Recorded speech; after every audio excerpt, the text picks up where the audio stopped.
बप्पा रावल की वंश परंपरा में जन्मे मध्यकालीन इतिहास के उस सोरे शिखर एकलिंगनाथ दीवान महाराणा सांगा का देश के सबसे बड़ी पंचायत में अपमान हो जाता है और इसके प्रत्युत्तर में केवल खाना पूर्ति होती है। तब यह सोचने का विषय है कि भारत को राणा सांगा के बारे में बताने में हमसे कहां चूक हुई। शायद हम यह बताने में चूक गए कि जिस इब्राहिम लोदी को राणा सांगा ने खतौली और धौलपुर 2 युद्धों में पराजित कर उसके प्रभुत्व को नष्ट किया, कम से कम उस इब्राहिम लोदी के लिए तो राणा सांगा बाबर को निमंत्रण नहीं दे सकते।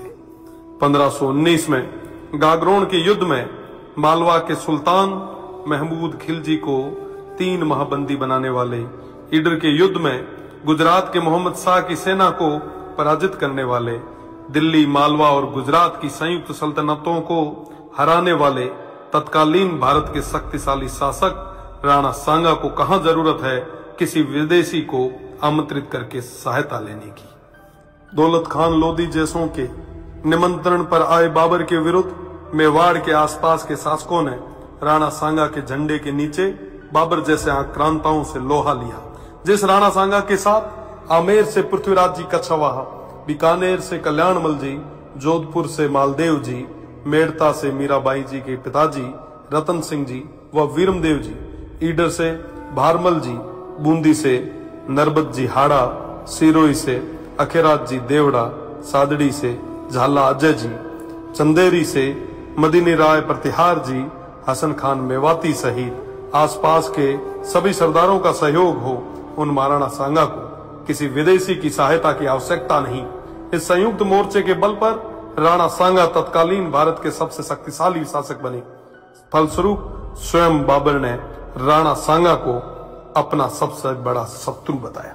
राणा सांगा ने इस संयुक्त मोर्चे के बल पर बाबर को बयाना के युद्ध में पराजित किया और बाबर की सेना को भागना पड़ा। इसी भागती सेना के मुगल जनरल मंसूर बरसाल लिखते हैं कि राजपूत मृत्यु के देवता हैं और वो हमारी तरह युद्ध से मैदान से भागते नहीं हैं। खानवा के युद्ध में बाबर के हरावल दस्ते को बुरी तरह नष्ट किया गया।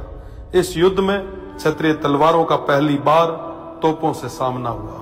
उन तोपों को नष्ट करने के लिए वीरों ने अपने सिर तोपों में देके उन्हें नष्ट किया। आज भी यह खानवा गांव महाराणा सांगा के नेतृत्व में इन देशभक्त सूरवीरों के राष्ट्र व धर्म की रक्षा विदेशी आक्रांताओं बाबर और उनकी सेना से युद्ध करते हुए प्राणोत्सर्ग करने का साक्षी है।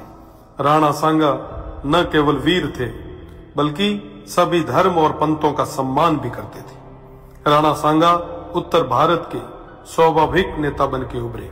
80 गांवों के बाद में भी अडिग ऐसे महान इतिहास पुरुष के बारे में देश को कम जानकारी होना या उनके अपमान पर बिना कुछ विशेष प्रयास किए केवल खाना पूर्ति करना बेहद दुखद है। भारत तो छोड़िए, ऐसे महानायक की प्रतिमाएं आपको राजस्थान में भी न के बराबर मिलेगी। महाराणा सांगा की विरासत और धरोहरों को आज संरक्षण की आवश्यकता है। इस और ध्यान देना हम सभी का कर्तव्य है। ऐसे प्रयास ही महाराणा सांगा के प्रति सच्ची श्रद्धांजलि होगी और इनके इतिहास को धूमिल करने का प्रयास करने वालों को करारा जवाब।